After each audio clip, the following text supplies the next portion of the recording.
Lorenzo Valdivia herraba una mula vieja en el corral cuando el animal pateó el poste y derramó el cubo de agua sobre la tierra caliza. No maldijo, recogió el cubo, lo llenó de nuevo en la pila y volvió a empezar, porque Lorenzo era de los hombres que no gastan energía en quejarse de lo que ya está derramado. El sol de Durango pegaba vertical sobre su espalda, ese sol blanco de las 2 de la tarde que aplana los contornos y hace que la sierra al fondo parezca pintada sobre el cielo. Fue Azabache el que lo detuvo. El caballo giró las orejas hacia el poniente y resopló con ese ruido corto y seco que no era miedo sino señal. Lorenzo soltó la mula, se limpió las manos en el pantalón y miró hacia los linderos de la propiedad. No vio nada distinto al matorral reseco, al huizache color herrumbre, a la barranca que cortaba la tierra como una vieja herida mal cerrada. Pero Azabache seguía mirando en esa dirección. Y a Lorenzo le había costado demasiado no hacer caso a las cosas que un buen caballo ve antes que los ojos humanos. Caminó hacia allá. Lo que encontró al fondo del predio, en el jacal de adobe que su padre había levantado en tiempos de la hacienda próspera y que nadie habitaba desde hacía más de 15 años, no era lo que esperaba encontrar. Ni siquiera sabía que esperaba encontrar algo, pero ahí estaba. Una mujer joven, sola, con una barriga de 8 meses, que se adivinaba incluso bajo el rebozo gastado con que intentaba cubrirse. Y Lorenzo Valdivia, que llevaba 11 años cargando la culpa de una hija que se fue sin que él peleara por retenerla, sintió que el suelo le fallaba debajo de los guaraches, porque Dios a veces no responde preguntas, a veces manda personas. Si crees que nunca es tarde para hacer lo que debiste haber hecho, suscríbete a Cuentos del Viejo Campo y activa la campana. Esta historia te va a llegar a un lugar que no esperabas. En el norte de México, durante los años que siguieron a la Revolución, cuando la tierra seguía siendo motivo de pleito, aunque los caudillos ya estuvieran muertos, las haciendas del estado de Durango vivían una época extraña. Ni el orden viejo del porfiriato, ni el orden nuevo de la reforma agraria habían terminado de cuajar. Las tierras cambiaban de mano, los hombres cambiaban de bando, y en medio de todo eso, algunas propiedades quedaban suspendidas en el tiempo, ni prósperas ni completamente abandonadas, como esperando una señal que no llegaba. La hacienda El Rincón del Olvido era de ese tipo. 400 hectáreas de tierra parda sobre la falda de la sierra, con pastizales que en temporada de lluvia se ponían verde oscuro, pero que en esta época del año crujían bajo las botas como papel viejo.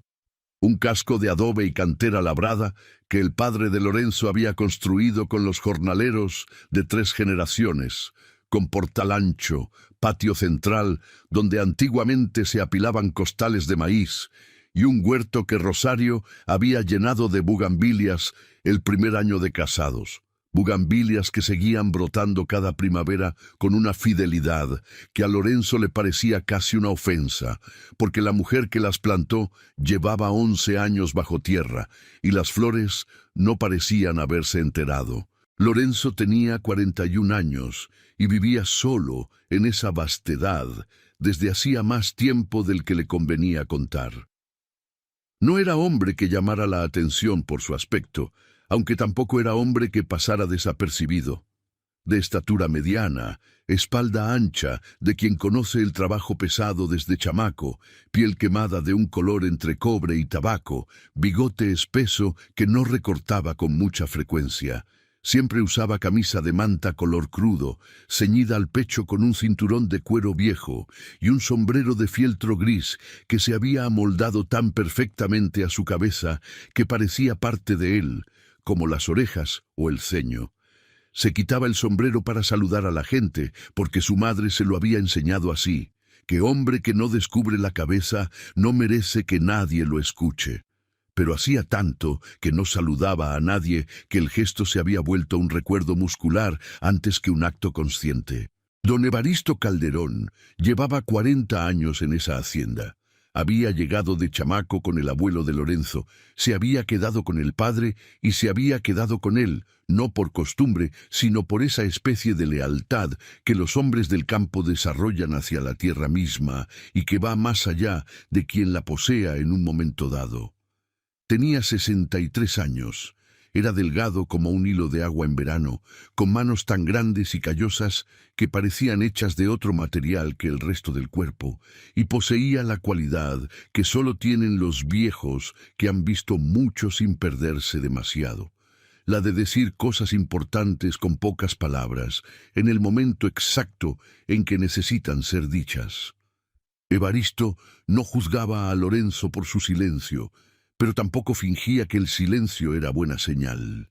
Cuando Lorenzo pasaba días enteros sin pronunciar más que monosílabos, Evaristo aparecía en el portal, se sentaba en el equipal, tomaba su café con ambas manos y decía cosas como: «Caballo que se queda quieto mucho tiempo en el mismo lugar termina echando raíz, patrón, y árbol que echa raíz no puede ir a ningún lado». Lorenzo escuchaba, no respondía, y Evaristo se levantaba sin esperar respuesta porque sabía que ciertas semillas necesitan temporada larga antes de germinar. La verdad que Lorenzo cargaba era una verdad de esas que no se comparte en la cantina ni se confiesa fácil en el atrio de la iglesia. La cargaba adentro, en el lugar exacto donde el pecho se junta con el estómago. Ese lugar donde el peso físico y el peso moral se confunden y duelen igual. Se había casado con Rosario Montalvo a los 27 años, en la capilla de Santa Cruz del Desierto, con mariachi de 4 piezas y mole que hizo la mamá de ella con chiles que había guardado desde la cosecha anterior. Rosario era mujer de esas que convierten cualquier espacio en algo habitable. No era pregonera de su carácter, no hacía escándalo de su alegría. Simplemente estaba presente con una plenitud que llenaba los cuartos sin que uno se diera cuenta de cómo.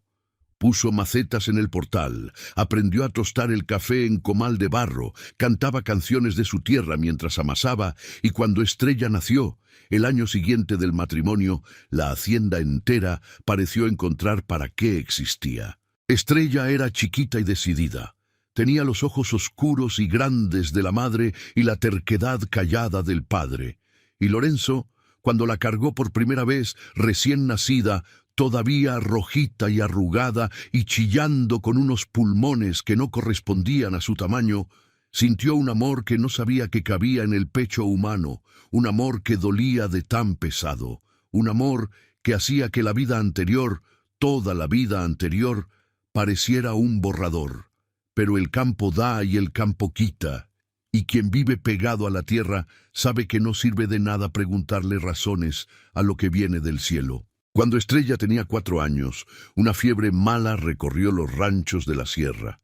No era cosa que el médico de Santa Cruz supiera curar, o quizás sí la sabía curar, pero llegó 3 días tarde, que en tierra fría viene a ser lo mismo.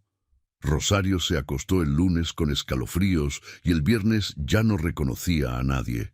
Lorenzo hizo lo que hacen los hombres que no saben qué hacer con el miedo, hacer algo, cualquier cosa, para no quedarse parado viendo cómo se les escapa lo que más quieren. Trajo agua del manantial, preparó las medicinas que le dijeron en el pueblo, no durmió 4 noches seguidas, le habló al oído, le rezó a la Virgen de Guadalupe con la misma fe desesperada del que sabe que está pidiendo un milagro, pero pide igual. La Virgen no lo concedió.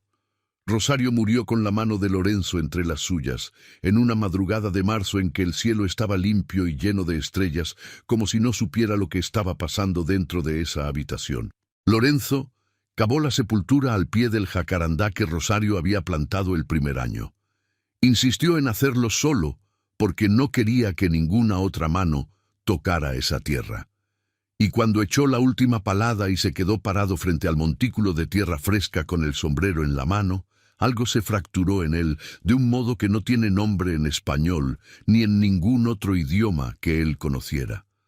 No fue un rompimiento ruidoso, fue silencioso, profundo, como cuando se rompe una viga maestra que nadie ve pero que sostiene todo lo demás, y la estructura entera empieza a ceder. En los meses que siguieron, Lorenzo siguió haciendo las cosas que hay que hacer porque la hacienda lo necesitaba y Estrella necesitaba a su padre, pero estaba haciendo las cosas, no viviéndolas. Existía en automático, cumplía los movimientos del día con la precisión mecánica del reloj que no sabe para qué marca el tiempo. Y por dentro, todo era una oscuridad que no era tristeza exactamente, era ausencia. Como cuarto sin luz, no porque la apagaron, sino porque la bombilla se fundió, y nadie tiene ganas de levantarse a cambiarla. Estrella crecía y cuanto más crecía, más se parecía a Rosario. El mismo modo de inclinar la cabeza cuando escuchaba algo con atención. El mismo gesto de llevarse la trenza a la boca cuando pensaba.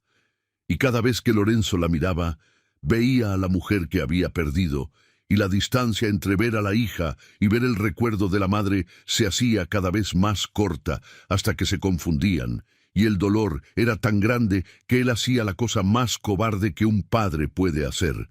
Empezó a alejarse, no de golpe, no con intención. Fue poco a poco, como cuando uno suelta una cuerda sin darse cuenta.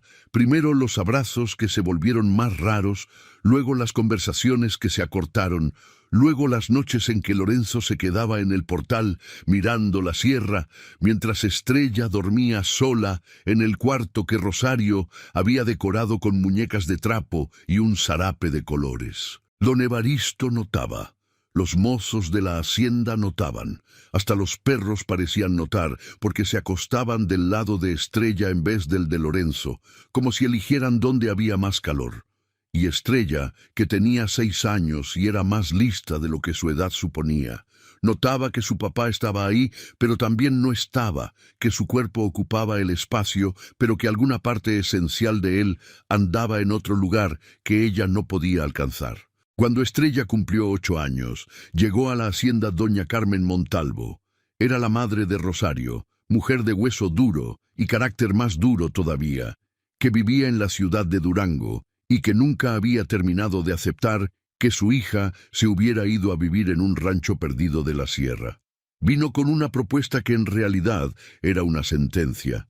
Dijo que Estrella necesitaba escuela, convivencia, una mujer que la cuidara como había que cuidar a una niña, porque Lorenzo, con todo el respeto que le merecía, no estaba pudiendo. Y lo peor fue que Lorenzo supo que tenía razón. Lo supo cuando vio a Estrella jugando sola en el patio, hablándole a los guajolotes porque no había niños de su edad con quien conversar. Y entendió que esa niña merecía más que un padre que no podía mirarla sin sentir que el mundo le quedaba chico. Entonces dejó ir a Estrella. No peleó, no imploró, no intentó ninguna de las cosas que un padre que ama a su hija debería haber intentado. Se quedó parado en el portal mientras la camioneta de doña Carmen se llevaba a su hija por el camino de las cruces. Y Estrella lo miraba por la ventanilla trasera con esos ojos enormes que eran iguales a los de su madre. Y Lorenzo sintió que se moría por segunda vez en 11 años. Los años que siguieron pasaron del modo en que pasan los años para quien no tiene razón de contarlos. Lorenzo trabajó la tierra, mantuvo el ganado, conservó la hacienda en pie más por inercia que por voluntad.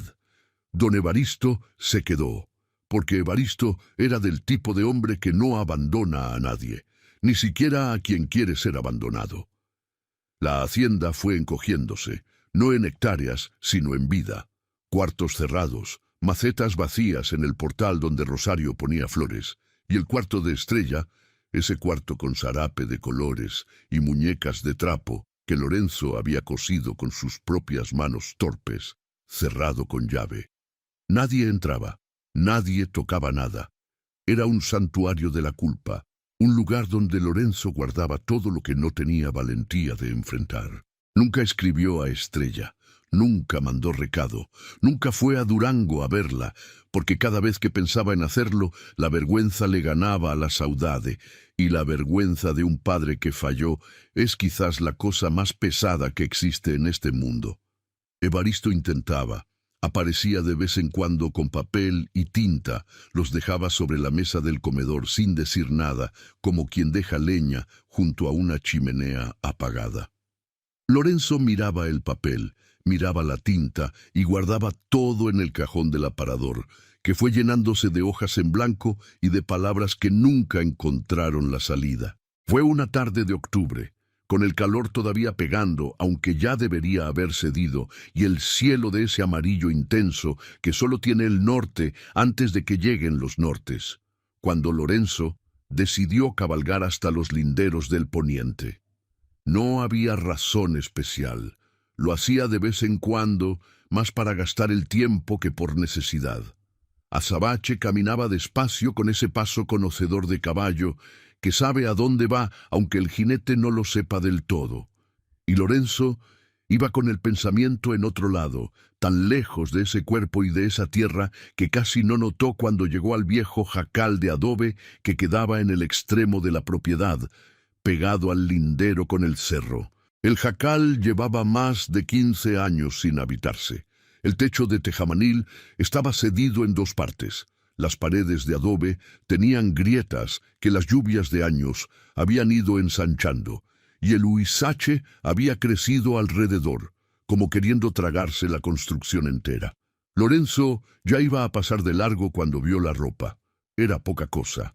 Un vestido lavado y un paño claro, tendido sobre un pedazo de alambre amarrado entre dos varas clavadas en la tierra al costado del jacal. El tipo de tendedero improvisado que solo hace quien piensa quedarse, porque nadie tiende ropa donde no va a dormir. Lorenzo paró a Azabache y se quedó mirando un rato, tratando de entender.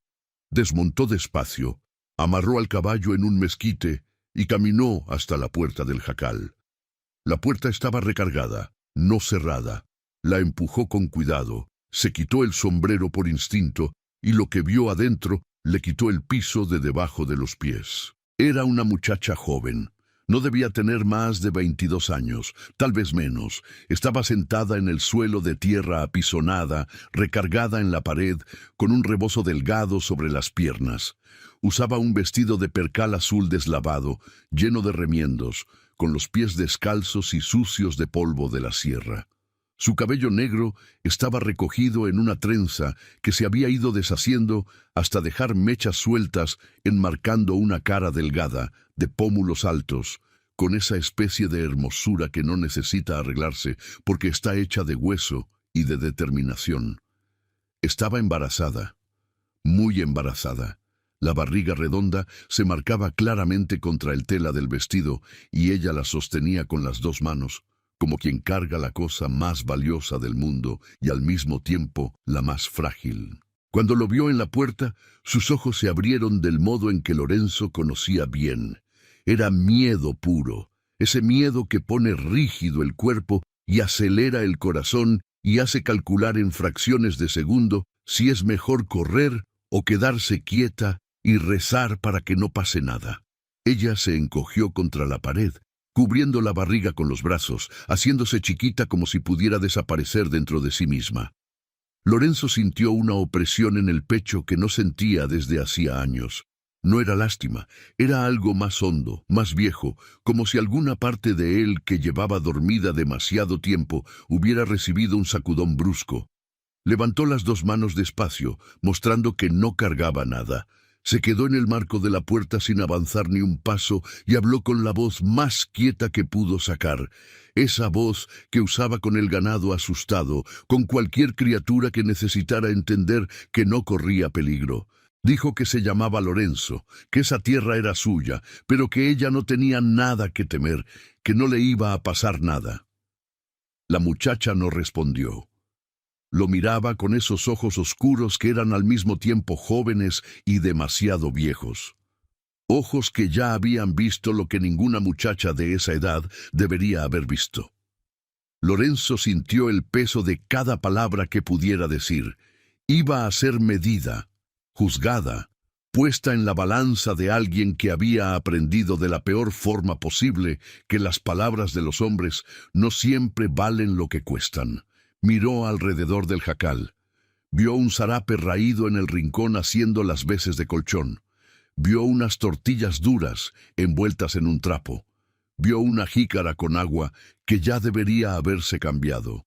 Vio la precariedad entera de esa existencia y sintió algo parecido a la rabia, no contra ella, sino contra el mundo que permitía que una mujer en su estado estuviera en ese estado, sola, en un jacal a punto de venirse abajo en medio de la sierra de Durango. Habló de nuevo, todavía en el marco, todavía con el sombrero en la mano. Dijo que tenía una casa cerca, con cuarto limpio, con comida, con agua fresca. Dijo que ella podía ir, que no quería nada a cambio, que era solo una cama mejor para ella y para el hijo que estaba por llegar. La muchacha habló por fin. Su voz salió baja y rasposa, como la de alguien que llevaba días hablando poco o nada. Dijo solo 2 palabras: no quiero. Y en esas 2 palabras había un mundo entero. Había historia, había dolor. Había una muralla construida ladrillo por ladrillo con cada decepción, cada mentira, cada mano extendida que después cobró un precio que ella no había querido pagar. Lorenzo lo entendió. No conocía los detalles porque no sabía nada de ella, pero entendió el sentimiento porque él mismo había construido murallas parecidas, aunque las suyas se hubieran levantado hacia adentro en vez de hacia afuera. Asintió despacio con la cabeza. Se puso el sombrero, miró una vez más a la barriga, sintió que la opresión en el pecho se hacía más grande y salió. Montó en azabache y volvió a la hacienda sin voltear a ver. Pero esa noche, por primera vez en muchos años, Lorenzo no pudo dormir. Se quedó acostado mirando las vigas del techo, pensando en esa muchacha, en esos ojos, en esa barriga, en ese no quiero que sonaba a grito disfrazado de susurro. Y pensó en Estrella. Pensó en cómo la había dejado irse sin pelear. Pensó en el cuarto cerrado con llave. Y pensó que quizás, solo quizás, Dios había puesto a esa muchacha en ese jacal no por accidente, sino como una pregunta que él llevaba años sin saber responder. A la mañana siguiente, antes del alba, Lorenzo llenó una canasta con lo que había: masa de maíz, frijoles, carne seca, una jarra de leche que Evaristo acababa de ordeñar y un zarape grueso que olía a guardado, pero que todavía calentar. Montó en azabache y fue al jacal. Dejó la canasta en la puerta, tocó 2 veces en la madera para que ella supiera que había algo ahí afuera y se fue sin esperar respuesta. Lo hizo al día siguiente también, y al otro, y al otro. Cada mañana antes de que saliera el sol, una canasta en la puerta sin decir nada, sin pedir nada, sin esperar nada. Y cada mañana, cuando volvía al día siguiente, la canasta estaba vacía, lavada, recargada contra la pared exterior. Un agradecimiento mudo que no necesitaba palabras, porque las palabras todavía eran demasiado peligrosas. Evaristo notó. Evaristo siempre notaba. Apareció en el portal una tarde, tomó un sorbo de café, miró al horizonte donde la sierra se ponía morada con el atardecer y dijo nomás: ¿a quién le está llevando comida el patrón? Y Lorenzo, que no hablaba de nada que importara desde hacía años, le contó de la muchacha, del embarazo, del jacal, del no quiero. Evaristo escuchó todo en silencio, con ese rostro de quien ya sabe la respuesta antes de la pregunta. Cuando Lorenzo terminó, Evaristo colocó la taza en el borde del portal y dijo una cosa que le dio vueltas en la cabeza a Lorenzo por días. Remediar la vida ajena no remedia la propia, patrón, pero a veces es el único camino que Dios deja abierto para que uno empiece. 2 semanas pasaron en esa rutina silenciosa. Lorenzo se levantaba antes del amanecer, preparaba la canasta, cabalgaba al jacal, dejaba todo en la puerta y regresaba. Nunca se quedaba a esperar, nunca forzaba la conversación, nunca siquiera miraba por las rendijas de la puerta para ver si ella estaba bien. Lo hacía con la misma disciplina con que trabajaba la tierra, como una obligación que había asumido consigo mismo y que no necesitaba explicación ni recompensa. Y todas las mañanas la canasta volvía vacía, limpia, recargada en la puerta como una palabra muda de gratitud que ninguno de los dos tenía aún coraje de volver voz. Azabache ya conocía el camino de memoria. Cuando Lorenzo montaba en esa dirección, el caballo seguía solo, sin necesitar que lo guiaran, como si también él hubiera entendido que ese trayecto era ahora parte del orden de las cosas. Evaristo observaba todo con ese silencio de lector que no necesita que le expliquen lo que ve. No hacía preguntas, porque ya había hecho la única que importaba. Pero de vez en cuando soltaba frases al aire, como quien tira semilla en tierra seca y espera a ver qué germina. Un día dijo que la vaca Baya había dado más leche que de costumbre, como si supiera que alguien la necesita. Otro día dijo que había encontrado unas tejas buenas en el depósito que daban para reparar cualquier cosa. Lorenzo escuchaba, guardaba, no decía nada, pero a la semana siguiente apareció en el jacal con las tejas amarradas en la grupera de azabache. Las dejó apiladas junto a la canasta y se fue. Al día siguiente, cuando volvió, las tejas habían desaparecido. Miró el techo del jacal y vio que alguien había intentado poner algunas sobre los huecos más grandes. Habían quedado chuecas, mal acomodadas, trabajo de quien no tenía fuerza ni práctica para ese oficio. Lorenzo miró esas tejas chuecas y sintió el pecho apretarse, porque ahí estaba una mujer embarazada de 8 meses intentando reparar un techo sola en vez de aceptar ayuda. Y entendió que la muralla de ella era más alta y más gruesa de lo que había imaginado. Fue Evaristo quien dio la idea, sin saber que la estaba dando. Una tarde caliente, mientras componía la cerca del corral, dijo al viento, como si Lorenzo no estuviera ahí oyendo: «Animal del monte no come en la mano de nadie. El primer día, uno deja la comida, se va, vuelve al otro día. Después de muchos días el animal no come en la mano todavía, pero ya no corre cuando uno llega». Lorenzo dejó de lo que estaba haciendo y miró a Evaristo por un rato largo. Evaristo siguió martillando la cerca como si no hubiera dicho nada importante. Había dicho todo. A la mañana siguiente, Lorenzo cambió la rutina. En vez de dejar la canasta y irse de inmediato, la dejó. Se alejó unos 15 pasos y se sentó en un tronco que quedaba frente al jacal. No miró la puerta. No llamó.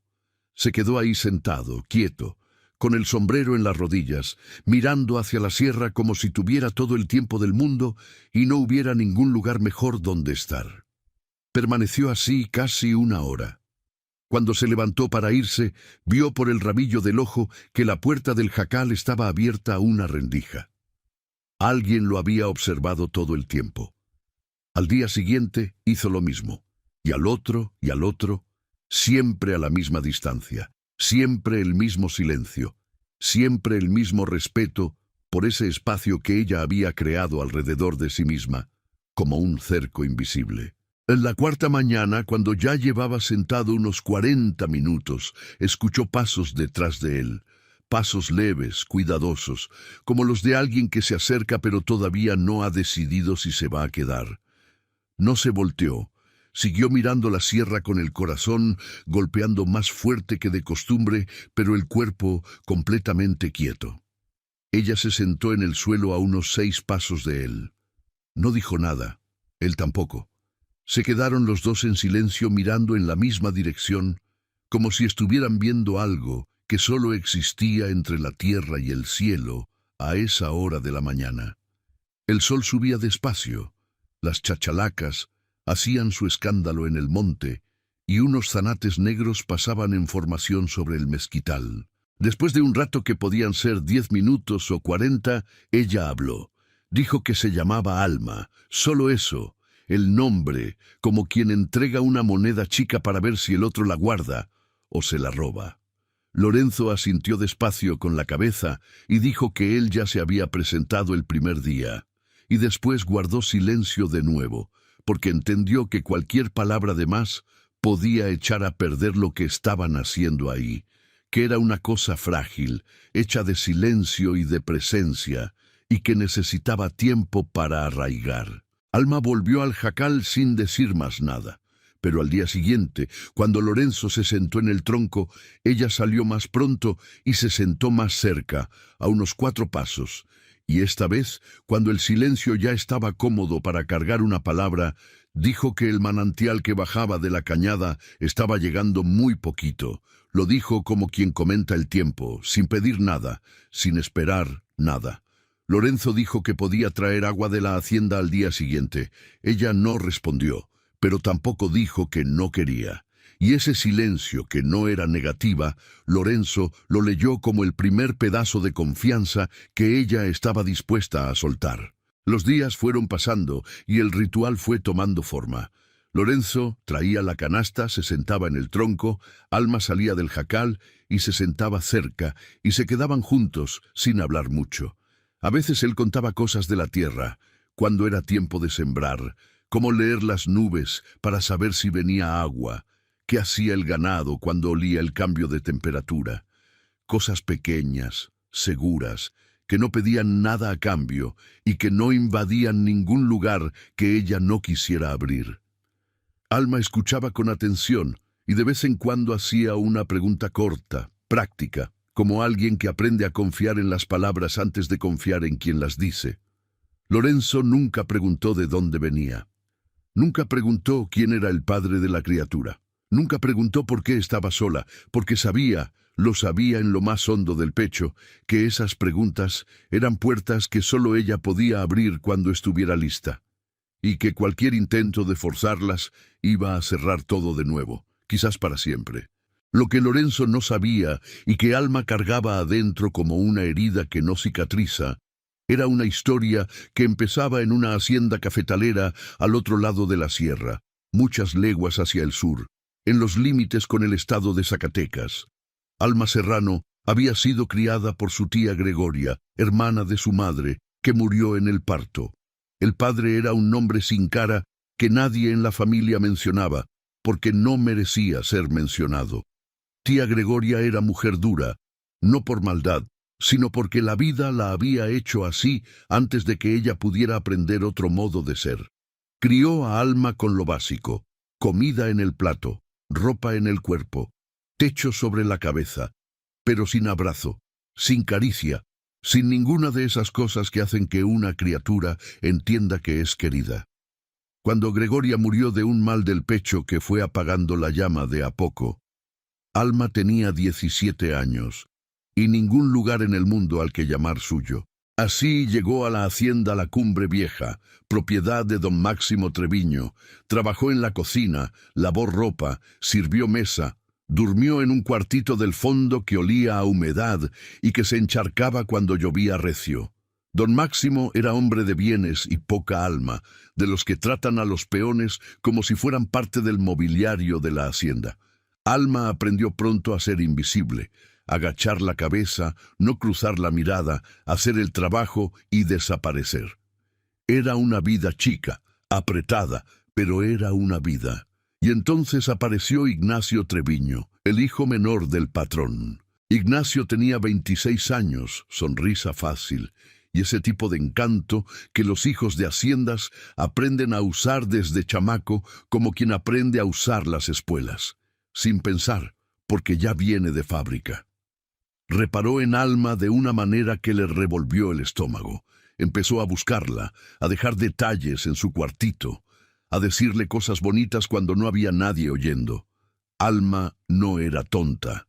Sabía que aquello era peligroso, pero era la primera vez en su vida que alguien la hacía sentir que existía, que era vista, que importaba, y cuando uno nunca ha recibido nada, hasta la migaja parece banquete. Lo que vino después fue lo que siempre viene en ese tipo de historia. Ignacio la buscó, ella cedió, y cuando la barriga empezó a asomarse, la sonrisa fácil desapareció junto con las palabras bonitas. Alma le dijo primero a él, esperando que por lo menos una de las promesas susurradas en esos encuentros escondidos fuera verdadera. Ignacio se puso pálido, luego se puso enojado, y después dijo la frase que Alma no olvidaría jamás, que esa criatura no era suya, que ella debía haberse revolcado con otros, que él no iba a arruinar su vida por una sirvientita, que no sabía comportarse. Don Máximo se enteró al día siguiente, no porque Ignacio lo hubiera dicho, sino porque en hacienda de gente rica los secretos duran menos que el rocío, y don Máximo no se enojó con el hijo, se enojó con ella. Le mandó decir que agarrara sus cosas y se largara antes del anochecer, y que si intentaba echar cualquier historia sobre Ignacio, él se iba a encargar de que nadie en esa región le diera trabajo ni techo. Alma salió con la misma atada de ropa con que había llegado. La barriga ya se notaba, no tenía a dónde ir. Fueron semanas de caminar.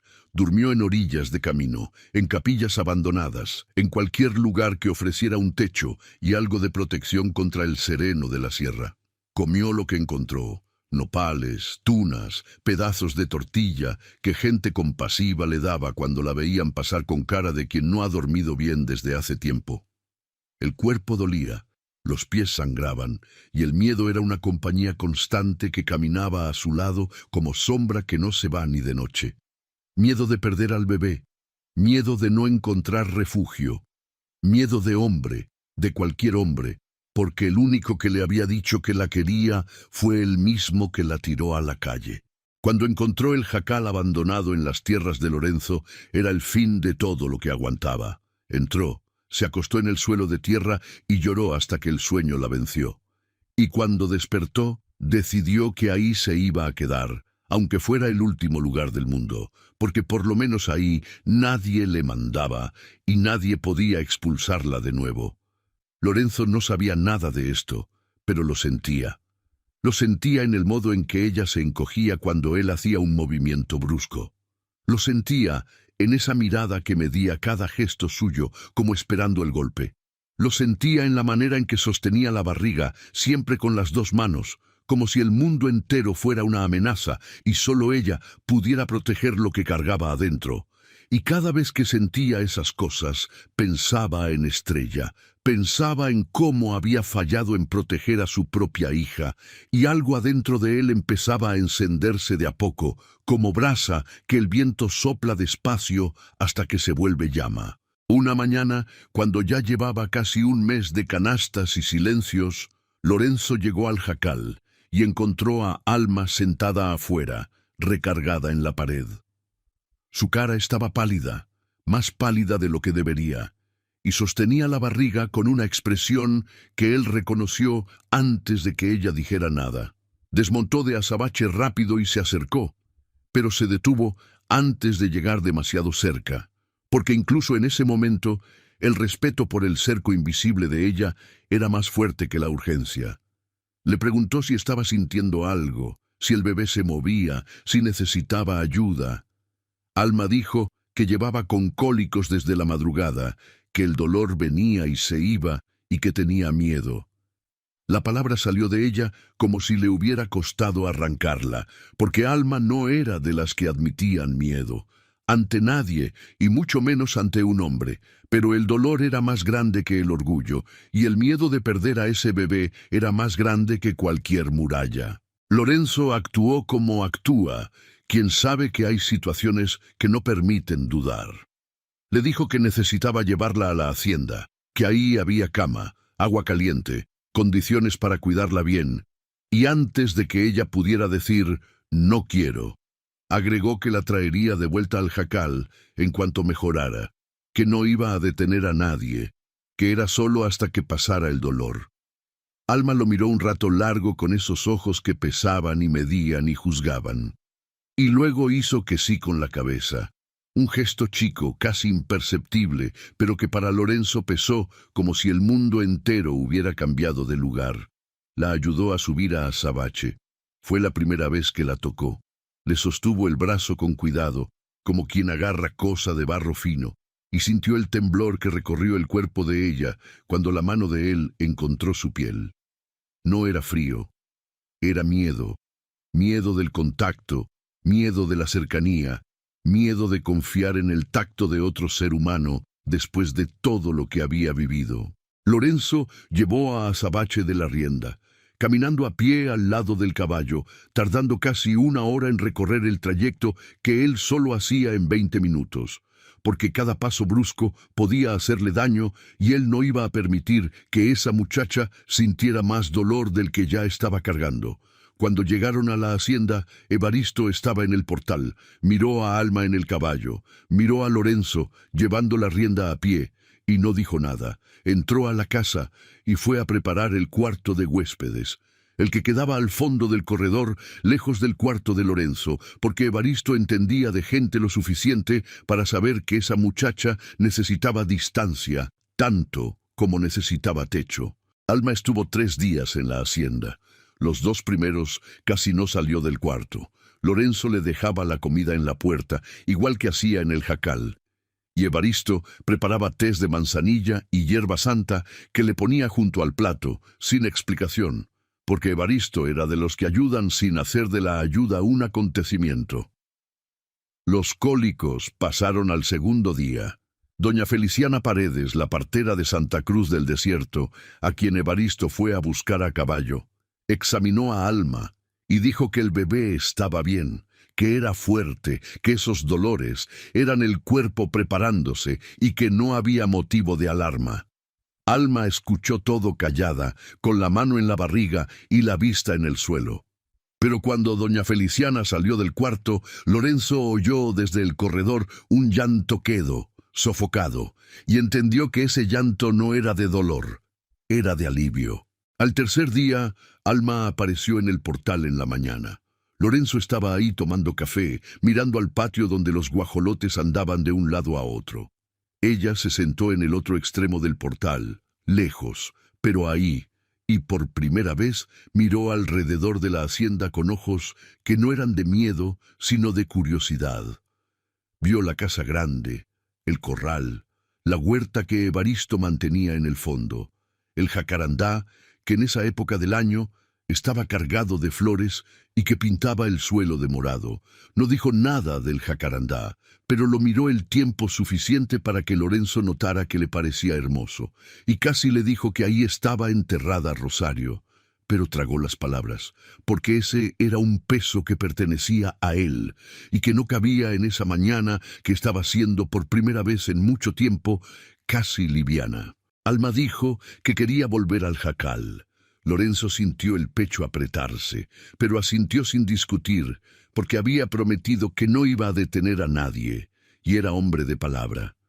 La llevó de vuelta en azabache, despacio, como la primera vez, y cuando ella bajó en la puerta del jacal, se volteó hacia él y dijo una cosa que quedó grabada en él como hierro caliente en cuero. Dijo: «Usted es diferente». No explicó diferente de qué. No necesitaba explicarlo. Lorenzo entendió que era diferente de todo hombre que ella había conocido, y eso era al mismo tiempo el elogio más grande y la tristeza más honda que alguien podía recibir. Se quitó el sombrero, hizo un gesto con la cabeza y volvió a la hacienda.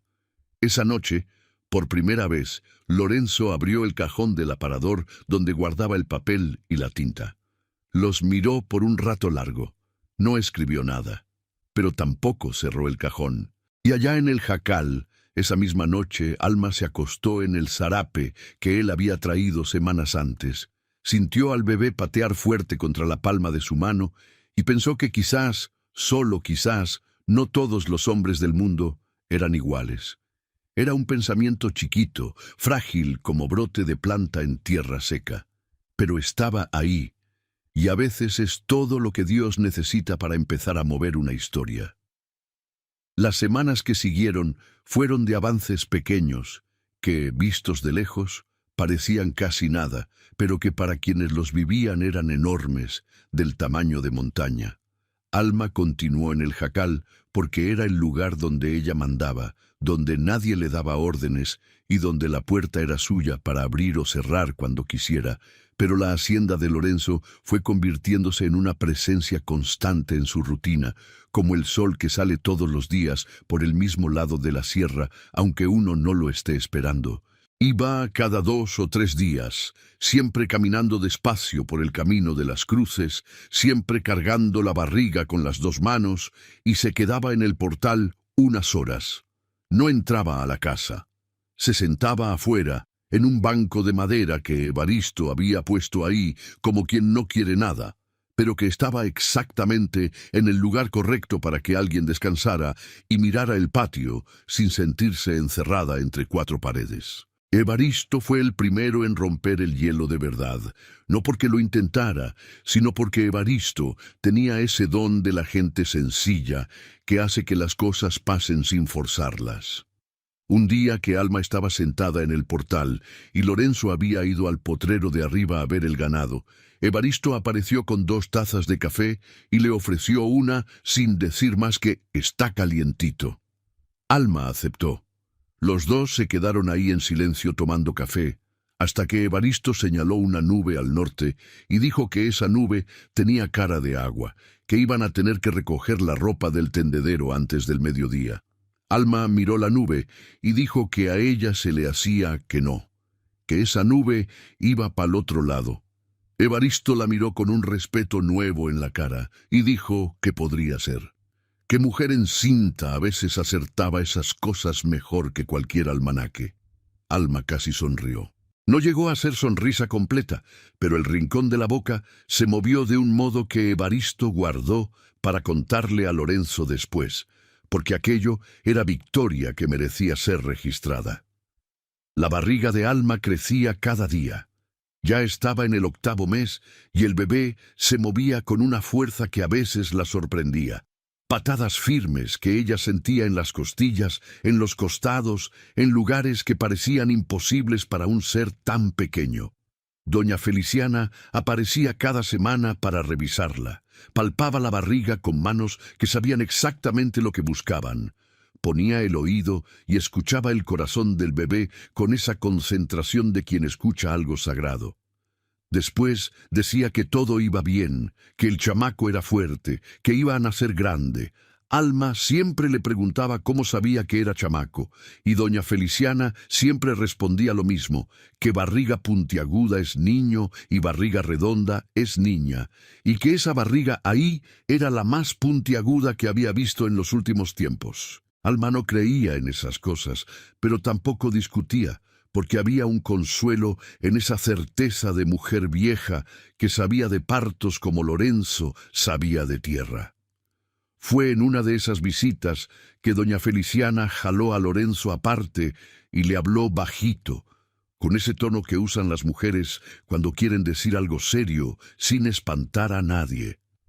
Dijo que Alma estaba bien, que el bebé estaba bien, pero que la muchacha estaba demasiado flaca para el tamaño del embarazo, que los tobillos se le estaban poniendo hinchados de un modo que podía ser señal de algo, y que necesitaba comer mejor, descansar más, y sobre todo, dejar de caminar tanto entre el jacal y la hacienda con esa panza enorme bajo el sol de Durango.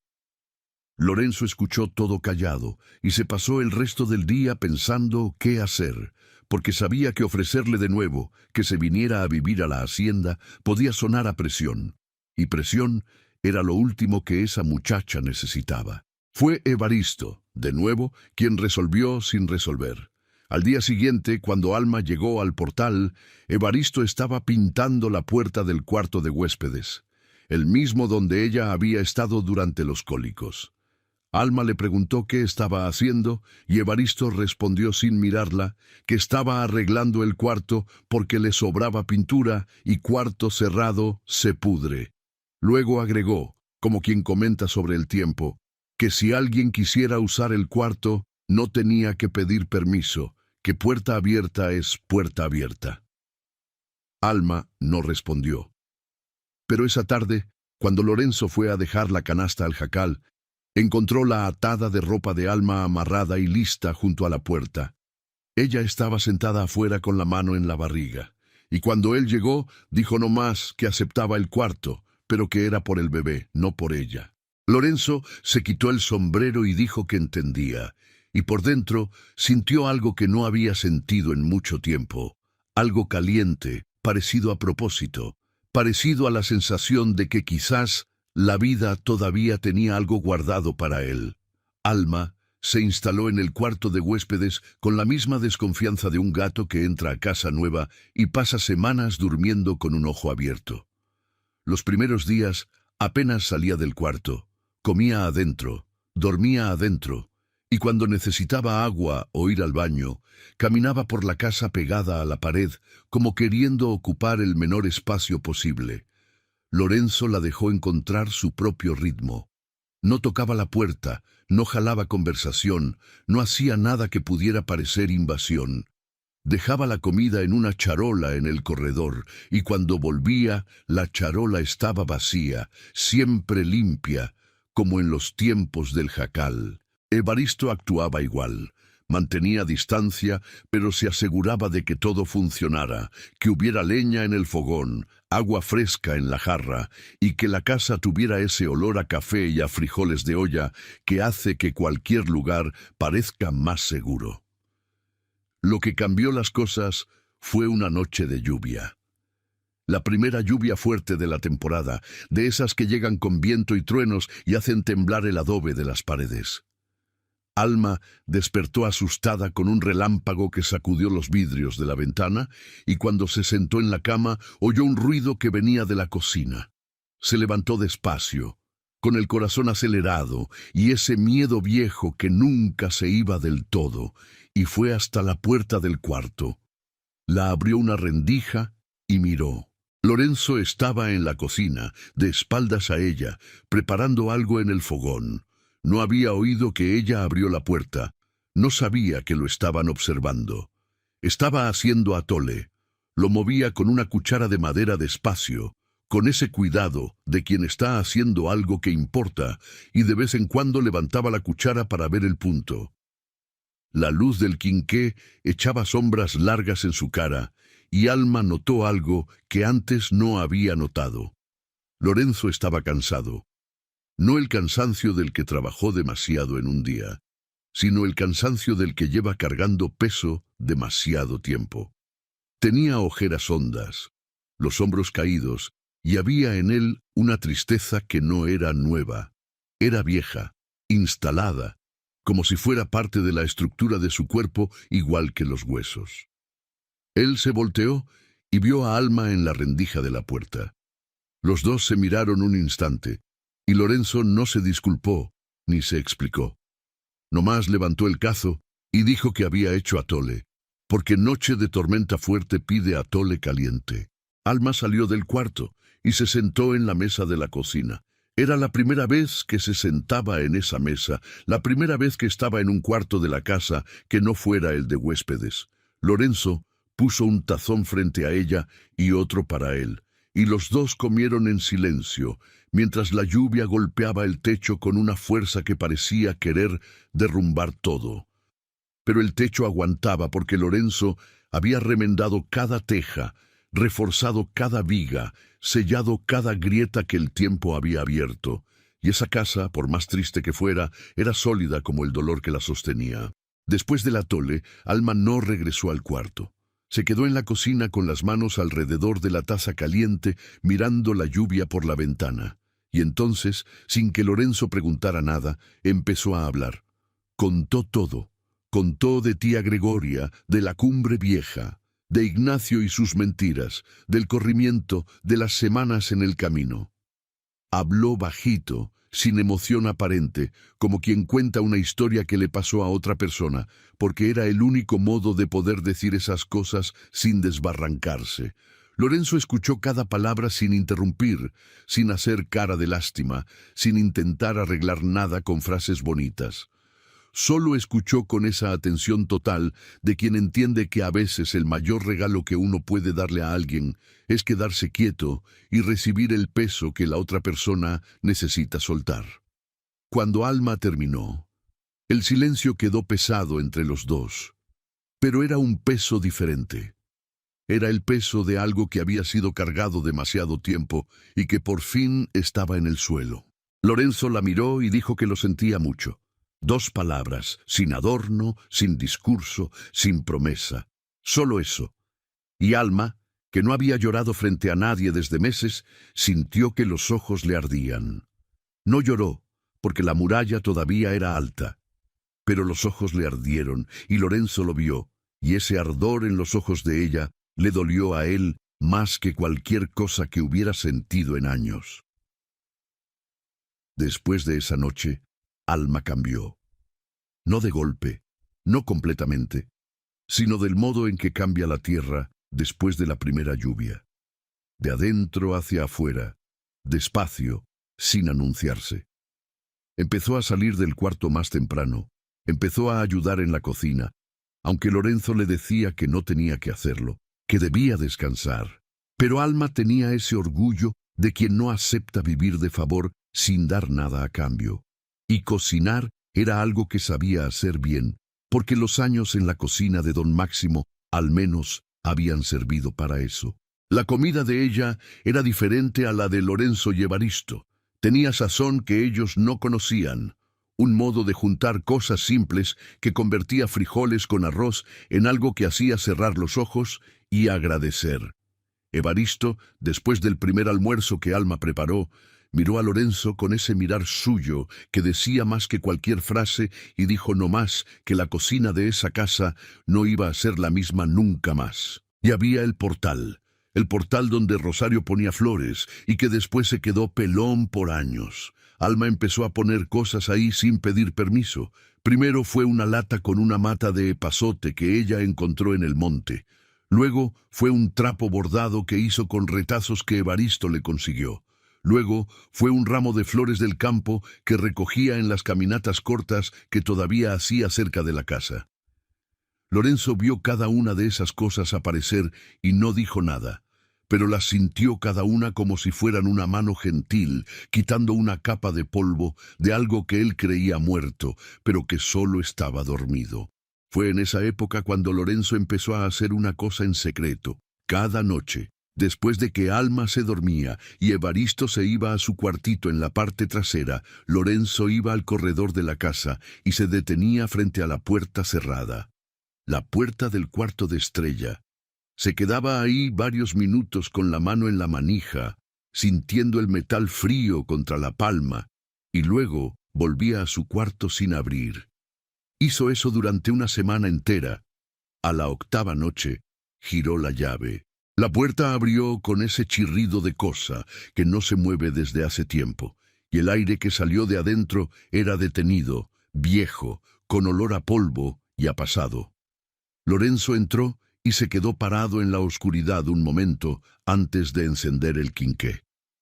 Cuando la luz débil iluminó el cuarto, vio todo exactamente como lo había dejado. La cuna de madera, que él había hecho con sus propias manos, cuando Rosario estaba embarazada de Estrella. La cortina de manta bordada en la ventana, amarillenta por el tiempo. Una muñeca de trapo en una sillita. Ropita de niña doblada en un cajón. Todo congelado en el tiempo, como fotografía de una vida que paró de existir. Lorenzo se sentó en el borde de la cuna y lloró. Lloró del modo en que no lloraba desde el día en que Estrella se fue. Un llanto fondo que venía del lugar donde guardaba todo lo que no podía aguantar sentir. Lloró por la hija que no supo amar como debía. Lloró por la mujer que había perdido demasiado pronto. Lloró por él mismo, por todos esos años desperdiciados cerrando puertas y cerrando cajones y haciéndose que el dolor se iba si uno no le abría los ojos. Cuando el llanto pasó, se quedó sentado ahí mucho rato, mirando la cuna. Y entonces nació en él una idea, no como pensamiento rápido, sino como semilla que ya llevaba tiempo germinando y que por fin rompió la tierra. A la mañana siguiente, Lorenzo le pidió a Evaristo que fuera a Santa Cruz a conseguir cal y pintura. Evaristo lo miró hacia el corredor donde estaba la puerta del cuarto cerrado, y entendió todo sin que le explicaran nada. Fue y volvió ese mismo día. Y esa noche, después de que todos durmieron, Lorenzo empezó a trabajar. Limpió el cuarto de arriba abajo, sacó el polvo de las paredes, lavó el suelo de ladrillo, abrió la ventana para que entrara aire nuevo, sacó la ropa de Estrella del cajón y dobló cada prenda con cuidado, guardándola en un baúl que puso en el rincón. Conservó la cortina bordada porque era demasiado bonita para guardarla en un baúl, y la cuna, esa cuna que él mismo había construido con madera de pino de la sierra, la lijó. Le apretó las partes que el tiempo había aflojado, y la pintó de nuevo con esa misma pintura blanca que le habría gustado a Rosario. Trabajó varias noches seguidas. Evaristo aparecía después de cenar y ayudaba sin hacer preguntas, sosteniendo el quinqué mientras Lorenzo pintaba, pasando las herramientas cuando las pedía, y de vez en cuando soltando una de esas frases suyas que parecían simples, pero que cargaban el peso del mundo. Una de esas noches dijo: «No está arreglando un cuarto, patrón, está arreglando una vida». Y Lorenzo paró de pintar por un momento, miró a Evaristo y asintió, porque era exactamente eso. Alma no sabía nada. La puerta del cuarto quedaba cerrada de día y Lorenzo trabajaba solo de noche. Pero ella estaba notando otras cosas. Notaba que Lorenzo estaba diferente, más liviano, como si un peso que cargaba en los hombros hubiera disminuido un poco. Notaba que la miraba de una manera que ya no era solo preocupación, era otra cosa, una cosa que ella no podía nombrar, pero que hacía que el pecho le calentara de un modo que la asustaba. Y notaba que el modo en que él se quitaba el sombrero cuando se acercaba a ella, ese gesto viejo de respeto, había ganado algo nuevo, una suavidad que no estaba ahí al principio, como si el gesto hubiera dejado de ser educación y se hubiera vuelto cariño. Una tarde en que el sol ya estaba bajo y el cielo tenía ese color de naranja quemado que solo el norte de México puede pintar, Alma estaba en el portal cuando vio polvo en el camino de las cruces. Dos hombres a caballo, viniendo en dirección a la hacienda. Su cuerpo entero se heló. Antes de ver las caras, antes de oír ninguna voz, lo supo con ese instinto de quien ya fue cazada y reconoce el ruido de los cazadores antes de que lleguen. Se levantó del banco con dificultad y entró a la casa con pasos rápidos, sosteniendo la barriga con las dos manos. Lorenzo estaba en el corral y también vio el polvo. Vio a Alma entrar a la casa con prisa. Vio el miedo en su cuerpo, porque el miedo tiene una forma, una manera de cambiar cómo la gente se mueve, y él ya había visto esa forma demasiadas veces para no reconocerla. Los dos hombres pararon frente al portón de la hacienda. Eran sujetos grandes, de sombrero negro, montados en caballos bien cuidados que no eran de gente pobre. Uno preguntó en voz alta si ahí era la propiedad del señor Lorenzo Valdivia. Lorenzo caminó hasta el portón, sin apurarse, con ese andar de hacendado que conoce cada palmo de su tierra y que no se intimida con visita que no fue invitada. Dijo que era él. El hombre explicó que venían de parte de don Máximo Treviño, que tenían información de que una muchacha que había trabajado en la Cumbre Vieja andaba por la región y que el patrón quería resolver el asunto de manera discreta. La palabra discreta salió de la boca del hombre con el peso de una amenaza que no necesitaba decirse para entenderse.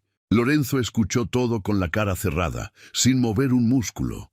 Luego miró al hombre que hablaba, luego al otro que callaba sentado en su caballo, y dijo que en su propiedad quien resolvía las cosas era él, y que cualquier asunto que necesitara resolverse se iba a resolver en sus términos, en su tiempo. Dijo que no conocía a ningún Treviño y que no tenía compromisos con gente que mandaba recados en vez de venir personalmente.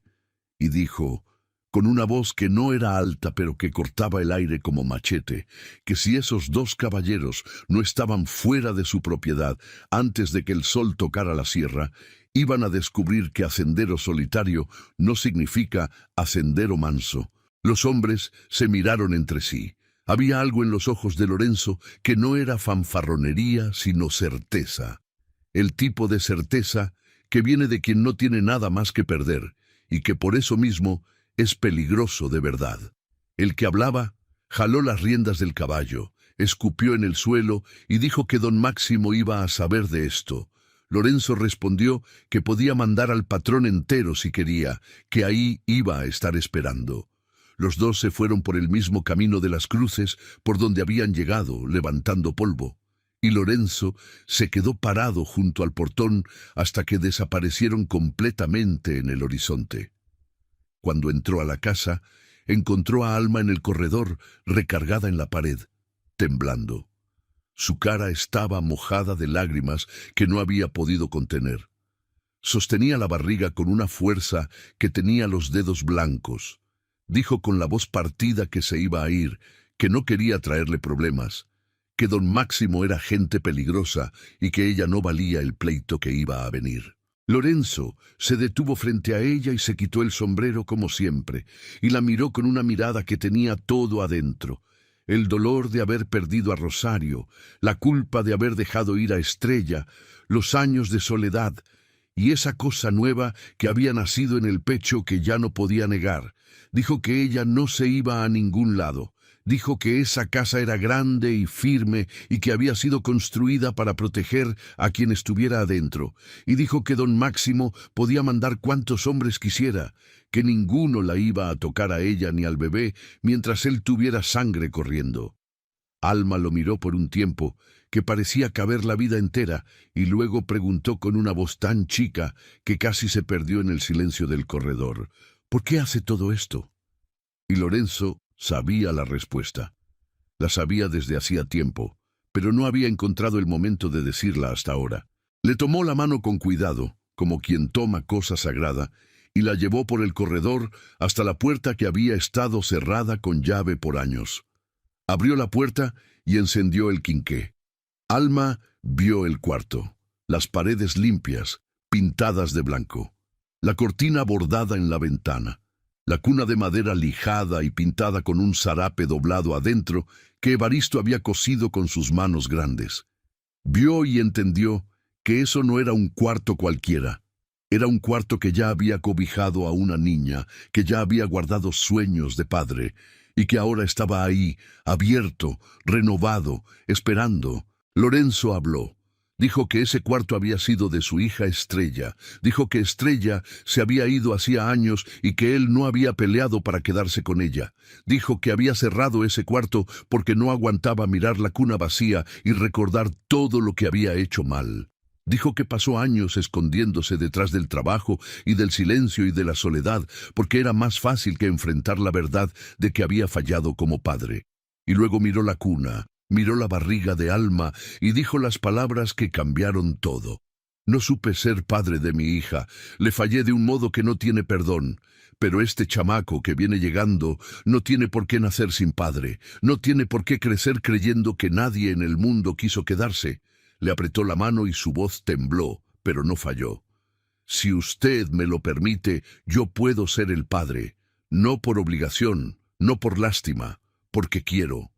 Porque mirarla a usted y a este bebé me hizo sentir de nuevo algo que yo creía que se había muerto adentro de mí. Alma no pudo hablar.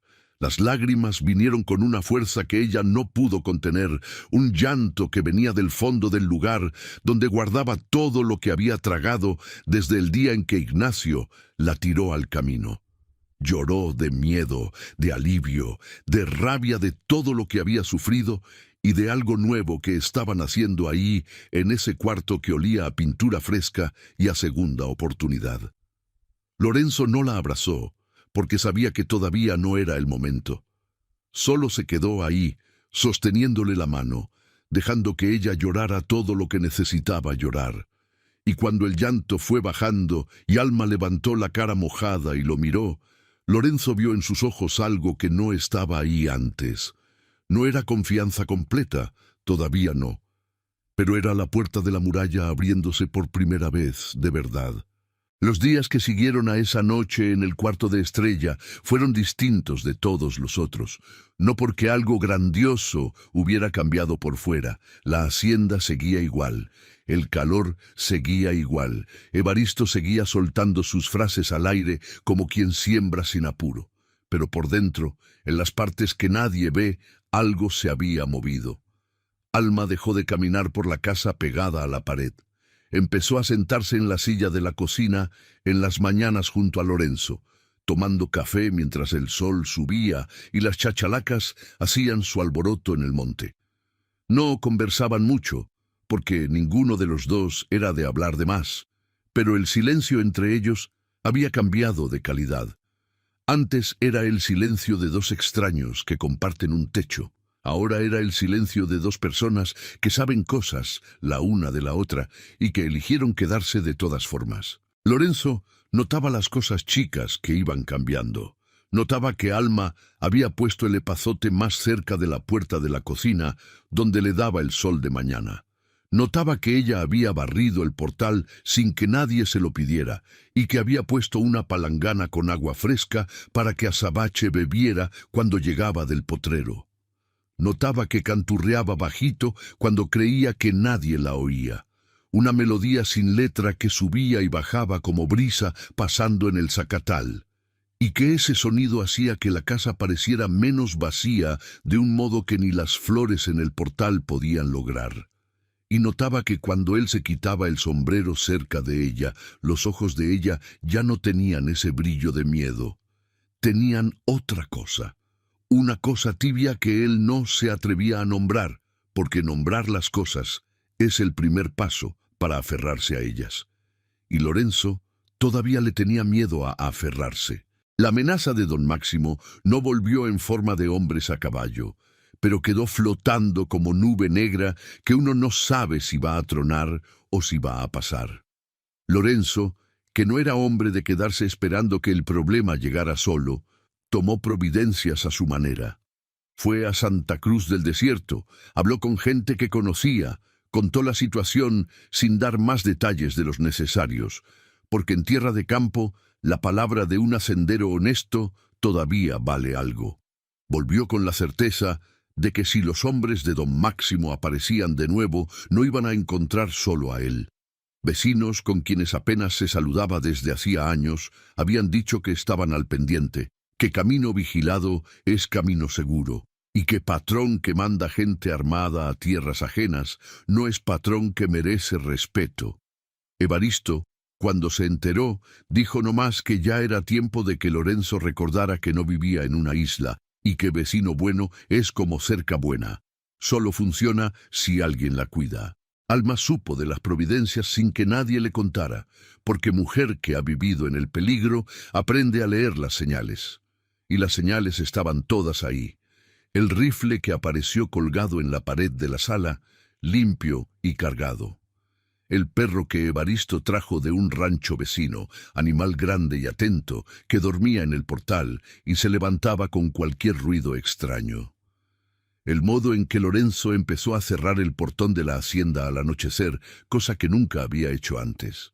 Alma vio todo eso y entendió que ese hombre se estaba preparando para un pleito que no era suyo, por una mujer que no era suya, por un bebé que no era suyo.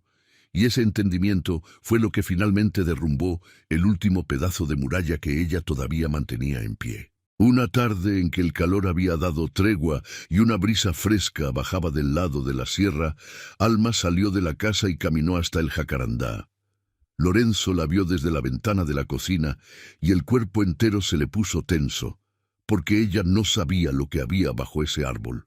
Cuando llegó junto a ella, Alma estaba parada mirando las flores moradas que cubrían el suelo como tapete de seda. Dijo que era el árbol más bonito que había visto, que parecía cosa que Dios había plantado con sus propias manos. Lorenzo se quedó callado un instante y luego contó que Rosario había plantado ese jacarandá y que Rosario estaba enterrada ahí. Contó sobre la fiebre, sobre los días cuidándola, sobre la noche en que ella se fue, sobre la sepultura que él cavó con las propias manos. Contó todo con la voz firme, sin temblar, porque ya había llorado todo lo que necesitaba llorar en ese cuarto semanas antes. Lo que quedaba ahora no era dolor crudo, era añoranza mansa, de esas que uno aprende a cargar junto en vez de cargar encima.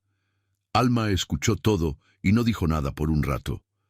Luego puso la mano en el tronco del jacarandá, como si estuviera tocando a la propia Rosario, y dijo que la mujer de él debía haber sido muy buena persona para haber plantado una cosa tan bonita. Lorenzo sintió el pecho apretarse del modo que ya conocía, pero esta vez el apretón vino junto con otra cosa, algo parecido al alivio, como si hablar de Rosario cerca de Alma, debajo de ese árbol, hubiera dado permiso para que dos partes de su vida existieran en el mismo lugar sin destruirse. El bebé venía bajando. Doña Feliciana, que aparecía cada semana, dijo que el chamaco ya estaba encajado y que podía nacer en cualquier momento. Le enseñó a Alma a reconocer las señales. Le enseñó a Lorenzo qué hacer si el parto llegara antes de que ella pudiera llegar, y dejó un paquete con trapos limpios, una tijera bien afilada y unas instrucciones que Evaristo anotó en un papel con su letra torcida, porque Evaristo era de los que creen que la información importante necesita estar en papel y no en cabeza, que la cabeza falla pero el papel se queda. Lorenzo preparó todo, hirvió agua y la guardó en botes tapados, cortó leña extra, lavó sábanas y las dobló en el cuarto de la cuna. Cada gesto era hecho con un cuidado que iba más allá de la practicidad. Era el cuidado de alguien que tiene una segunda oportunidad y sabe que las segundas oportunidades no vienen con tercera. Alma notaba todo. Notaba el cuidado, la dedicación, el modo en que Lorenzo miraba la cuna cada vez que pasaba por el cuarto. Una mirada que mezclaba pasado y futuro, del modo que ella entendía, porque ella también miraba su propia barriga con la misma mezcla de miedo y de esperanza. Y fue en uno de esos momentos, una noche quieta en que los dos estaban en el portal y el cielo estaba tan cargado de estrellas que parecía a punto de derrumbarse, cuando Alma hizo algo que sorprendió a los dos. Estiró la mano y tomó la de Lorenzo. No dijo nada, solo lo sostuvo con esos dedos delgados que habían lavado ropa y amasado tortillas y se habían aferrado a orillas de camino. Y Lorenzo sintió el contacto de ella como si fuera fuego y agua al mismo tiempo, quemando y calmando, destruyendo y construyendo. Se quedaron ahí de la mano en la oscuridad, oyendo los grillos y el perro respirando en el portal, y ninguno de los dos soltó primero. El parto llegó una madrugada de luna llena, cuando el mundo entero parecía bañado en una luz plateada que hacía sombras largas en el patio de la hacienda. Alma despertó con un dolor que era diferente de todo lo que había sentido. Un dolor que venía de abajo, que apretaba, que soltaba y volvía a apretar con más fuerza, como si el cuerpo hubiera tomado una decisión que nadie más podía cambiar. Gimió fuerte. Un sonido que atravesó las paredes de adobe y despertó a Lorenzo en el mismo instante. Entró al cuarto de ella ya con el quinqué en la mano y cuando vio su cara, supo.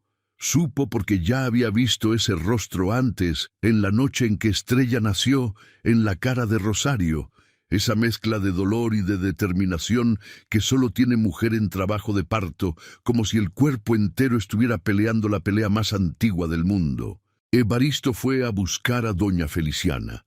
Salió a caballo en la oscuridad con la prisa de quien sabe que tiempo de parto no espera a nadie. Y Lorenzo se quedó con Alma, sosteniéndole la mano mientras las contracciones venían cada vez más fuertes, cada vez más juntas. Alma le apretaba la mano con una fuerza que él no imaginaba que ella tuviera, y entre una contracción y otra, lo miraba con esos ojos que ya no tenían muralla, que tenían solo la verdad cruda de una mujer que estaba trayendo una vida al mundo y que necesitaba saber que no estaba sola. Lorenzo le hablaba bajito. Decía que estaba ahí, que no se iba a ir, que el bebé venía y que iba a ser fuerte y sano. Y cada palabra era un ancla que impedía que Alma se perdiera en el dolor. Doña Feliciana llegó cuando el cielo ya empezaba a aclararse en las orillas. Entró al cuarto con esa calma de quien ya ha traído decenas de criaturas al mundo y sabe que la naturaleza hace la mayor parte del trabajo. Revisó a Alma y dijo que ya casi era hora, que el chamaco tenía prisa de conocer el mundo. Lorenzo iba a salir del cuarto porque le parecía lo correcto, que ese momento era de mujeres, pero Alma lo sostuvo de la mano con fuerza y dijo la primera cosa que dijo en toda esa madrugada. Dijo, «Quédate». Una palabra. Pero en esa palabra cabía todo. Cabía el perdón que ella le estaba dando a todos los hombres que le habían fallado. Cabía la confianza que había construido ladrillo a ladrillo a lo largo de esas semanas. Cabía la certeza de que ese hombre ahí, ese hacendero solitario que se quitaba el sombrero para hablarle y que había abierto el cuarto de su propia hija para recibir al hijo de ella, era diferente de todo el mundo que ella había conocido. Lorenzo se quedó sosteniéndole la mano mientras doña Feliciana trabajaba, mientras Alma empujaba con una fuerza que parecía venir de algún lugar que no era solo el cuerpo, era el alma. Era todo lo que ella había sufrido y todo lo que esperaba y todo lo que quería darle a ese chamaco que estaba llegando. El dolor fue inmenso, el esfuerzo fue sobrehumano, y Lorenzo estaba ahí firme como el tronco del jacarandá, sosteniéndole la mano sin soltar un segundo, susurrando palabras que no eran bonitas ni elaboradas. Eran simples como agua de manantial, pero llegaban donde necesitaban llegar. El chamaco nació cuando el primer rayo de sol entró por la ventana del cuarto. Vino al mundo con un llanto fuerte, un llanto que llenó la casa entera y que hizo que el perro en el portal levantara las orejas. Y Evaristo, que esperaba afuera con el sombrero en la mano, cerró los ojos y le agradeció a Dios en silencio. Doña Feliciana levantó al bebé, lo limpió, cortó el cordón y lo puso en el pecho de Alma. El niño era chico, pero fuerte. Tenía los ojos cerrados, los puños apretados y esa cara de recién nacido, que es al mismo tiempo la cosa más extraña y más bonita que existe. Alma miró a su hijo y lloró. No de dolor, no de miedo, no de tristeza. Lloró del modo en que la gente llora cuando la vida, después de pegar tanto, por fin entrega algo que hace que todo valga la pena. Doña Feliciana miró a Lorenzo, que estaba de pie junto a la cama con la cara mojada de lágrimas, que ni siquiera había notado que caían. La vieja partera sonrió y preguntó, como preguntaba en todo parto que atendía, si ese era el padre. Lorenzo miró a Alma, Alma lo miró a él, y en esa mirada hubo una conversación entera que no necesitó palabras. Lorenzo dijo que sí, lo dijo con la voz embargada, lo dijo con el pecho lleno, lo dijo con la certeza de quien sabe que ser padre no es de sangre, es de elección, es de estar presente, es de sostener la mano cuando el dolor viene y no soltar cuando el dolor se va. Doña Feliciana asintió y dijo que el chamaco tenía suerte, porque padre que llora en el parto es padre que quiere de verdad. Alma extendió al bebé hacia Lorenzo. Él dudó un instante, porque la última vez que había cargado un recién nacido había sido cuando Estrella nació, y ese recuerdo vino con toda su fuerza, toda su dulzura y todo su dolor. Pero tomó al niño. Lo sostuvo con esas manos grandes y callosas que sabían manejar machete y rienda, y que ahora sostenían la cosa más liviana y más pesada del mundo. El bebé se acomodó en sus brazos como si supiera que ahí estaba seguro. Y Lorenzo sintió algo romperse adentro del pecho, no de dolor sino de vida, como si una presa que había estado conteniendo todo hubiera por fin cedido, y lo que estaba preso empezara a correr de nuevo. Evaristo entró al cuarto en la punta de los pies, miró al bebé en los brazos de Lorenzo, miró a Alma en la cama, y por primera y única vez en su vida no tuvo ninguna frase para soltar. Solo se quitó el sombrero, se persignó, y se quedó ahí de pie con los ojos brillando. El niño recibió el nombre de Mateo. Fue Alma quien lo eligió. Dijo que significaba regalo de Dios, y que no se le ocurría nombre más justo para una criatura que había llegado en medio de tanta tormenta y que de todas formas vino sano, entero, con pulmones fuertes y un llanto que hacía que la casa pareciera viva de nuevo. Lorenzo dijo que era nombre bonito y que el niño iba a honrar ese nombre, porque chamaco que nace fuerte en tierra difícil crece para ser gente que no le saca la vuelta a nada. Las semanas que siguieron fueron de aprendizaje, de noches mal dormidas, de pañales cambiados con manos torpes, de lloros que nadie sabía si eran de hambre o de cólico o de pura gana de ser escuchados. Lorenzo estaba en todo. Despertaba de madrugada cuando Mateo lloraba, llevaba al niño hasta Alma para que le diera pecho, y después se quedaba paseando por la casa con él en brazos hasta que el sueño volviera. Evaristo cocinaba caldos gruesos para que Alma recuperara fuerzas, y doña Feliciana aparecía de vez en cuando para ver que todo marchara bien, y siempre se iba diciendo que nunca había visto chamaco tan bien cuidado. Fue en esa época de noches cortas y días llenos cuando Lorenzo hizo lo que debería haber hecho años antes. Una noche en que Mateo dormía en la cuna de Estrella, con ese sueño pesado de recién nacido que parece que el mundo entero no puede despertar, Lorenzo fue al cajón del aparador, sacó el papel y la tinta que Evaristo había dejado tantas veces, se sentó a la mesa de la cocina y escribió.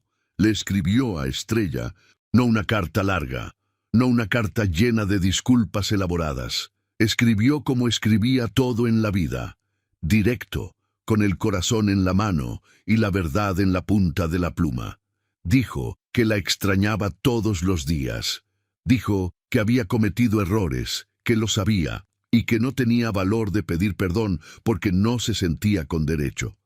Dijo que una muchacha había llegado a la hacienda embarazada y sola y que él había hecho por ella lo que debería haber hecho por Estrella.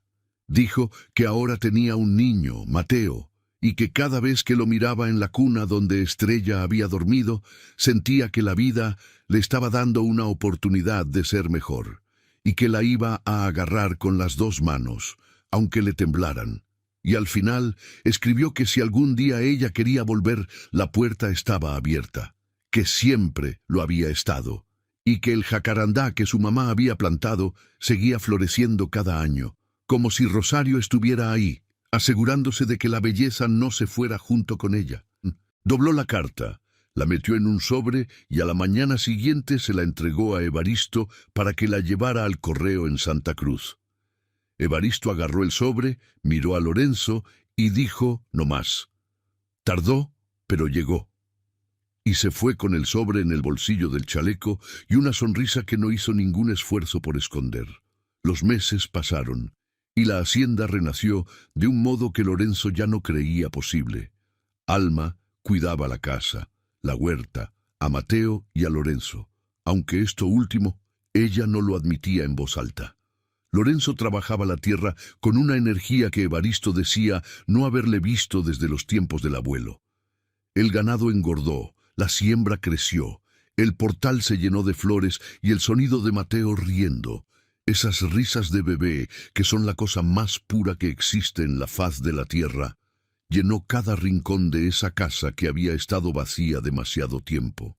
Pero la estructura de esa recuperación tenía grietas que Lorenzo veía en momentos quietos, noches en que Mateo dormía y la hacienda estaba en silencio, y él se asomaba al cuarto de Estrella y miraba la cuna, pensando que ahí había un niño dormido, pero que Estrella seguía en Durango, creciendo sin él, convirtiéndose en una persona que él no conocía. El gozo era real, y la herida también lo era.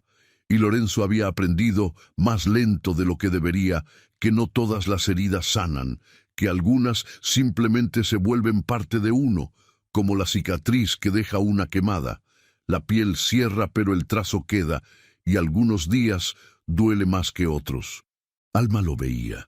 Alma lo veía en esos momentos en que él se creía invisible, en esas miradas hacia la distancia que no eran de tristeza exactamente, sino de cuenta pendiente, de algo que falta en el inventario de una vida.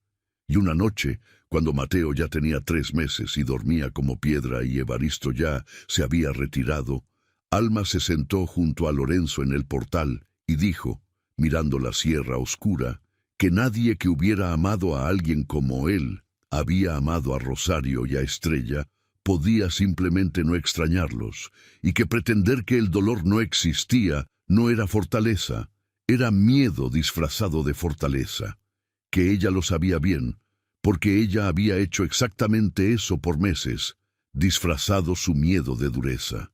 Lorenzo la miró y le dijo que tenía razón, que sí las extrañaba, que a Rosario la iba a extrañar siempre, y que con Estrella la extrañanza era diferente porque venía mezclada con culpa, y que la culpa era más pesada que la tristeza porque no tenía causa natural. La había construido él mismo, ladrillo a ladrillo, igual que ella había construido su muralla. Alma no respondió de inmediato. Miró al jacarandá que se adivinaba en la oscuridad como una sombra densa contra el cielo estrellado, y luego dijo que quizás por eso habían llegado los dos a ese mismo punto en el mismo tiempo, porque Dios no manda a los que ya están bien, manda a los que necesitan lo mismo, aunque no lo sepan todavía. Lorenzo no dijo nada, pero tomó la mano de ella despacio y la sostuvo. Alma y Lorenzo se casaron un domingo en la mañana en la capilla de Santa Cruz del Desierto, sin lujo, sin invitación elaborada, sin nada que no fuera lo esencial. Ella usó un vestido blanco sencillo que doña Feliciana ayudó a confeccionar. Él usó camisa de manta limpia y el chaleco de siempre, pero sin el sombrero, porque ese día quería que su cara estuviera descubierta, entera, sin nada ocultando nada. Evaristo fue padrino y cargó a Mateo durante la ceremonia entera con una habilidad de quien ha cargado becerros en brazos toda la vida y no encontraba que chamaco humano fuera tan distinto. El padre bendijo la unión, los pocos vecinos que asistieron aplaudieron, y cuando Lorenzo besó a Alma, un beso sencillo y largo que sabía a principio, Evaristo le dijo bajito a Mateo que dormía ajeno a todo. «Ya ves, chamaco, esto es lo que pasa cuando uno no se raja». Con el tiempo, esa casa fue llenándose más todavía. 2 años después del casamiento, nació Remedios, niña de ojos claros, que era la cara de Lorenzo, y que lloraba con la misma fuerza con que el padre trabajaba la tierra. Y más adelante vino Hilario, el menor, niño callado como el padre y observador como la madre, que desde chico seguía a Evaristo al corral, como si el viejo fuera la persona más interesante del mundo. Mateo creció sin saber nunca que Lorenzo no era su padre de sangre, porque en esa casa nadie hacía diferencia, y Lorenzo amaba a los tres con la misma intensidad, el mismo cuidado, la misma devoción de quien sabe que cada hijo es una oportunidad de acertar lo que la vida le pide. La carta de Estrella llegó un jueves en la tarde, 4 meses después de la boda.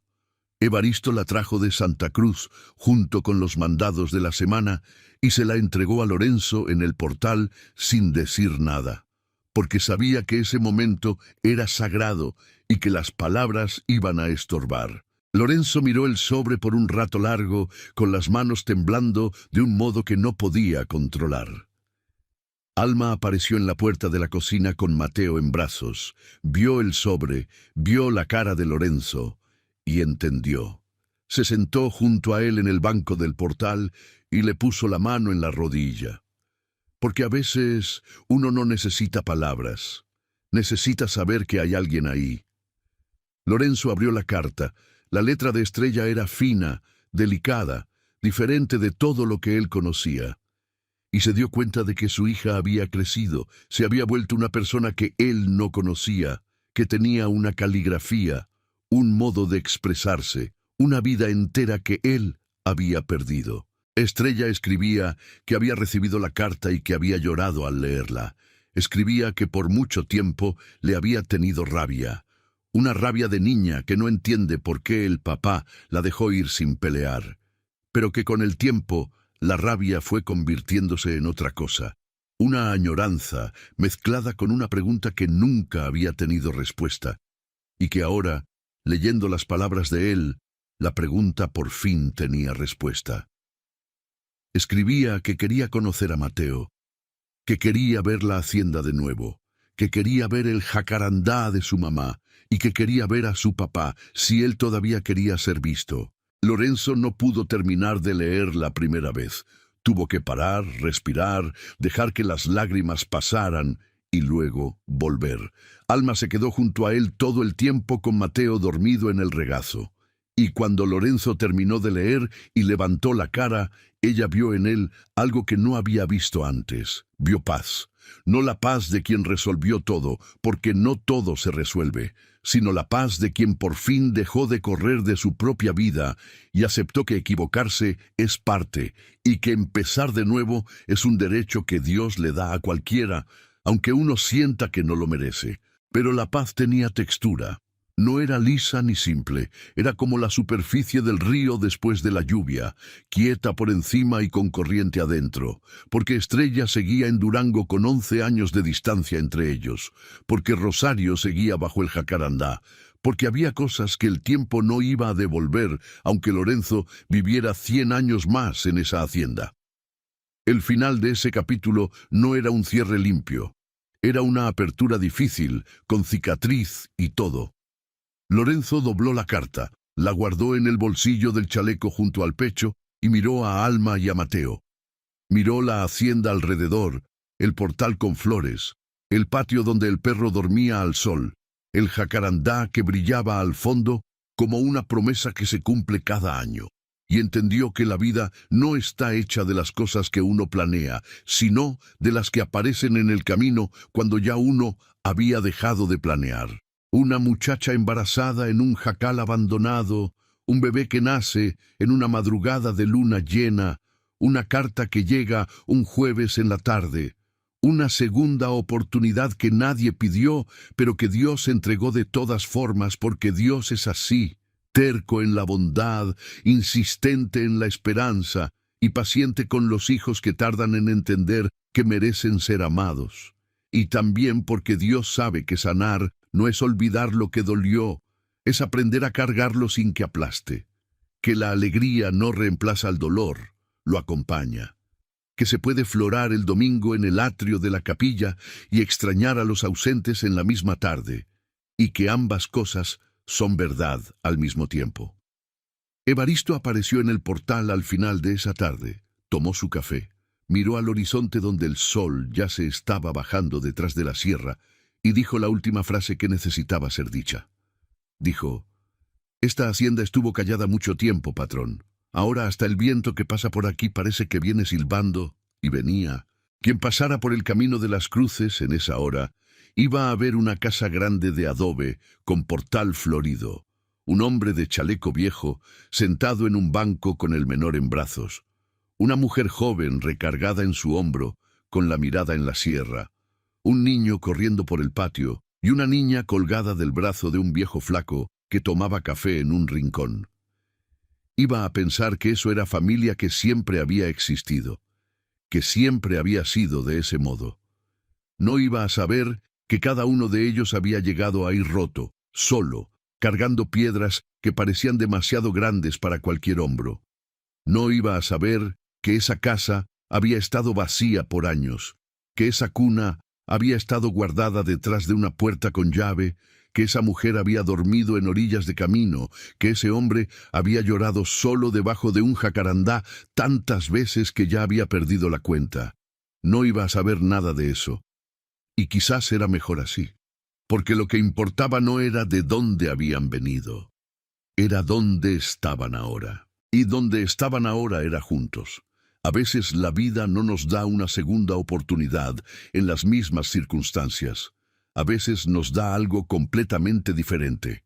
Una muchacha desconocida, un jacal olvidado, una cuna guardada detrás de una puerta que uno no tiene valor de abrir. Y es en ese diferente donde vive la redención.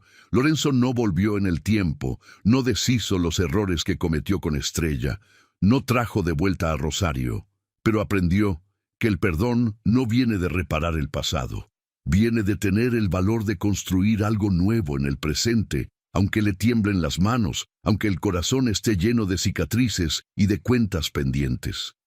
Y aprendió que esas cuentas pendientes no son vergüenza, son la prueba de que uno amó aunque mal, y que amar mal todavía es amar, y que de ese amor mal hecho, si uno está dispuesto a mirarle la cara, todavía puede salir algo bueno. Suscríbete a Cuentos del Viejo Campo y activa la campana. Esta historia te va a llegar a un lugar que no esperabas. ¿Alguna vez tuviste que soltar algo que amabas para poder recibir lo que necesitabas? Cuéntanos en los comentarios cómo fue ese momento.